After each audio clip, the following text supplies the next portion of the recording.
سنو کہانی میں آپ کو خوش آمدید۔ تو چلیے بڑھتے ہیں اپنی آج کی کہانی کی طرف۔ ایک ملک پر ایک بہت ہی نیک اور عادل بادشاہ حکومت کرتا تھا۔ بادشاہ اپنی رعیت سے بہت محبت کرتا تھا۔ یہی وجہ تھی کہ رعیہ بھی بادشاہ سے بہت زیادہ خوش تھی۔ بادشاہ کو شکار پر جانے کا بہت شوق تھا اور اکثر ہی وہ اپنے سپاہیوں کے ساتھ جنگل میں شکار کرنے کے لیے جایا کرتا تھا۔ ایک دن بادشاہ اپنے سپاہیوں کے ساتھ جنگل میں شکار کرنے کے لیے گیا، مگر اسی دوران سپاہی اور بادشاہ بچھڑ گئے۔ البتہ سپہ سالار بادشاہ کے ساتھ تھا۔ جنگل بہت گھنا تھا اور وہ جنگل میں راستہ بھٹک گئے۔ اسی دوران پریشانی کے عالم میں سپہ سالار نے بادشاہ سے کہا کہ بادشاہ سلامت، ہم راستہ بھٹک چکے ہیں، مگر ہمیں کوشش کرنی چاہیے، ہو سکتا ہے ہمیں راستہ معلوم ہو جائے۔ بادشاہ اور سپہ سالار چلتے جا رہے تھے۔ ابھی تھوڑی ہی دیر گزری تھی کہ اچانک سپہ سالار بول اٹھا، بادشاہ سلامت، وہ دیکھیں، مجھے ایک جھونپڑی نظر آ رہی ہے، وہاں چلتے ہیں، یقیناً وہاں سے ہمیں مدد ضرور مل جائے گی۔ وہ جھونپڑی کے قریب گئے تو سپہ سالار نے آواز لگائی، کوئی ہے؟ تھوڑی ہی دیر گزری تھی کہ ایک شخص اس جھونپڑی سے باہر آیا۔ بادشاہ اور سپہ سالار نے جیسے ہی اس شخص کو دیکھا تو حیرت کے مارے دونوں کی آنکھیں پھٹی کی پھٹی رہ گئی۔ وہ شخص ہو بہو بادشاہ کا ہم شکل تھا۔ دونوں حیرت سے اس شخص کو دیکھ رہے تھے۔ پھر سپہ سالار نے اس شخص سے کہا، ہم جنگل میں راستہ بھول گئے ہیں، ہم شکار کے لیے آئے تھے، مگر راستہ بھٹک جانے کی وجہ سے اب اپنی منزل تک نہیں پہنچ سکتے۔ ہمیں امید ہے تم ہماری مدد ضرور کرو گے۔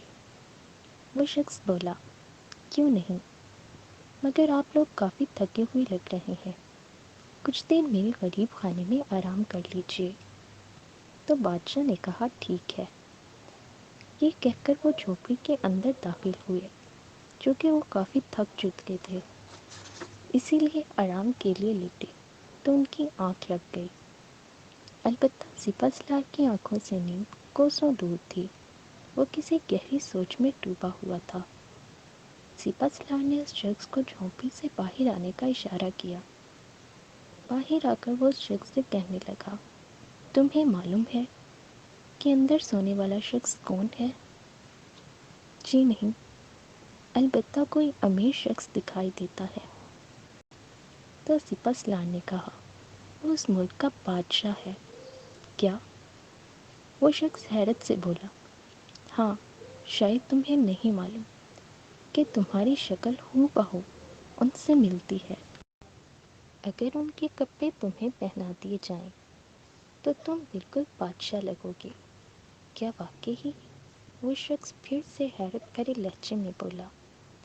سپہ سالار نے کہا، بالکل 100%، اور کچھ سوچتے ہوئے بولا، یقیناً تم اپنی غربت سے تنگ آ گئے ہو۔ اگر تم میری ایک بات مانو تو تم ہمیشہ کے لیے اپنی غربت سے نکل سکتے ہو۔ اس غریب شخص کو لالچ دیتے ہوئے سپہ سالار نے کہا۔ اس شخص نے پوچھا، وہ کیسے؟ میں کیسے اپنی غربت سے نکل سکتا ہوں؟ وہ ایسے کہ تم میرے ساتھ مل جاؤ، ہم کسی چیز میں بے ہوشی کی دوا ملا کر بادشاہ کو پلا دیں گے۔ اس طرح تم بادشاہ کے روپ میں میرے ساتھ محل چلو گے اور وہاں جا کر دربار کے دوران وزیر خاص کا منصب مجھے دو گے، اور تم بادشاہ کے کپڑے بھی پہن لینا تاکہ کسی کو شک نہ ہو۔ بس پھر تم بادشاہ بن کر شاہی کرسی پر بیٹھے رہنا اور سارے حکم میرے چلیں گے۔ اس طرح ہم دونوں کے مزے ہو جائیں گے۔ بولو، منظور ہے؟ وہ کچھ دیر تک سوچتا رہا، پھر بولا، ٹھیک ہے، مجھے منظور ہے۔ یہ سن کر سپہ سالار کے چہرے پر مسکراہٹ پھیل گئی۔ صبح کا سورج طلوع ہوا، چاروں طرف پرندوں کی آواز چہچہانے لگی۔ بادشاہ سلامت بیدار ہوئے تو اس شخص نے بادشاہ کے لیے ناشتے کا انتظام کیا۔ سپہ سالار نے آنکھوں ہی آنکھوں میں اس شخص کو اشارہ کیا۔ اس پر اس نے اس بات نے سر ہلایا۔ پھر اس نے سپہ سالار اور بادشاہ کو قہوہ پیش کیا۔ کچھ ہی دیر بعد اس شخص نے سپہ سالار سے کہا، دیکھو، میں ان کپڑوں میں بالکل بادشاہ لگ رہا ہوں نا؟ اچانک سپہ سالار نے اس شخص کی جانب دیکھا اور خوش ہوتے ہوئے بولا، ارے واہ، تم تو بالکل اصلی بادشاہ لگ رہے ہو۔ پھر اس نے فوراً اپنی بائیں طرف دیکھا تو بادشاہ کو غریب کے کپڑوں میں ملوث پایا۔ سپہ سالار نے کہا، تم نے بہت عقل مندی کا فیصلہ کیا ہے۔ بادشاہ کو ہم ادھر ہی بھٹکنے کے لیے چھوڑ دیتے ہیں۔ اب ہم محل میں راج کریں گے۔ ہمیں چلنے کی تیاری کرنی چاہیے۔ راستہ تو مجھے معلوم ہے۔ یہ کہہ کر وہ دونوں گھوڑے پر سوار ہوئے اور محل کی طرف روانہ ہو گئے۔ محل پہنچ کر سپہ سالار نے اس غریب شخص سے کہا، آج شام کو جب دربار لگے گا تو تم وزیر خاص کو اس کے منصب سے ہٹا کر گرفتاری کا حکم دو گے اور اس کی وجہ یہ بتاؤ گے کہ اس نے آپ کی عدم موجودگی میں ملکی نظام کو صحیح طور پر نہیں سنبھالا، اور پھر وزیر خاص کے لیے میرا نام تجویز کرو گے۔ تو غریب شخص بولا، ٹھیک ہے، آپ جیسا کہیں گے میں ویسا ہی کروں گا، لیکن میرا خیال ہے کہ یہ کام ہمیں کل کرنا چاہیے تاکہ کسی بھی شخص کو شک نہ ہو سکے۔ شام کو دربار لگا۔ دربار میں معمول سے زیادہ افراد موجود تھے۔ دربار میں تمام لوگ بادشاہ کا انتظار کر رہے تھے۔ بادشاہ سلامت دربار میں تشریف لائے اور شاہی کرسی پر بیٹھتے ہوئے بولے، آج ہم ایک فیصلہ سنانے جا رہے ہیں، وہ یہ کہ ہم ایک غدار کو اس کے انجام تک پہنچائیں گے۔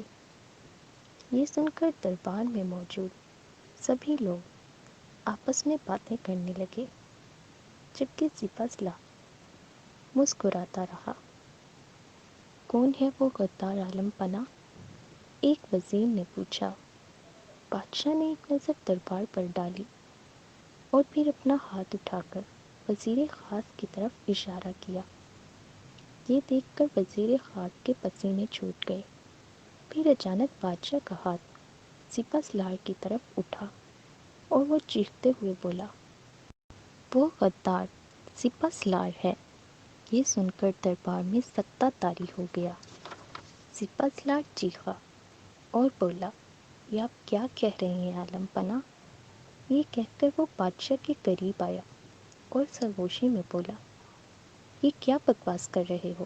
وزیر خاص کو ہٹانے کا کہا تھا تم سے، اور تم یہ کون سا کھیل کھیل رہے ہو؟ ابھی میں سب کے سامنے تمہاری حقیقت بتا دوں گا کہ تم بادشاہ نہیں بلکہ اس کے ہم شکل ہو۔ بادشاہ مسکرایا اور بولا، تمہیں ابھی معلوم ہو جائے گا کہ حقیقت کیا ہے۔ یہ کہہ کر اس نے اشارہ کیا۔ سپاہی ایک شخص کو دربار میں لائے۔ سپہ سالار کی نظر جیسے ہی اس پر پڑی تو اس کی آنکھیں پھٹی کی پھٹی رہ گئی، کیونکہ وہ بادشاہ کا ہم شکل تھا۔ وہ کبھی بادشاہ کو اور کبھی ہم شکل کو دیکھتا۔ بادشاہ نے سپہ سالار سے کہا، تم حیران ہو رہے ہوگے کہ یہ سب کیا ہے۔ میں تمہیں بتاتا ہوں۔ اصل بادشاہ میں ہوں، اور یہ غریب انسان میرا ہم شکل ہے جسے تم میری جگہ بادشاہ بنانے کے لیے لائے تھے۔ سپہ سالار نے حیرانگی سے یہ سب سنا۔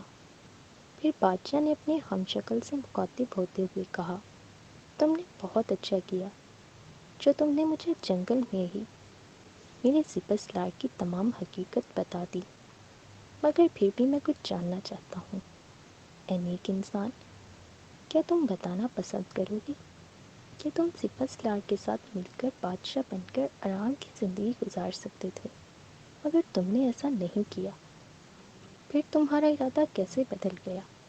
تو وہ بولا، دراصل ابراہیمہ سے بڑھ کر اور کوئی دولت نہیں ہوتی۔ میں اپنی مختصر زندگی کے لیے اپنی آخرت خراب نہیں کر سکتا تھا، اور جو آپ کو دھوکہ دے سکتا ہے وہ مجھے بھی مروا سکتا ہے۔ یہ کہہ کر وہ خاموش ہو گیا۔ بادشاہ نے اپنے سپاہیوں کو حکم دیا کہ سپہ سالار کو لے جاؤ اور اسے زندان میں ڈال دو۔ سپاہی سپہ سالار کو گھسیٹتے ہوئے وہاں سے لے گئے۔ بادشاہ نے اس شخص کو انعام و کرام دے کر حکم دیا کہ اس شخص کے لیے ایک گھر کا انتظام کیا جائے اور اس کی ایمانداری کے صلے میں معقول وظیفہ جاری کر دیا۔ غریب شخص خوشی خوشی وہاں سے چلا گیا۔ ہمارے چینل کو سبسکرائب کریں اور کمنٹ سیکشن میں اپنی رائے سے ضرور آگاہ کیجیے۔ شکریہ۔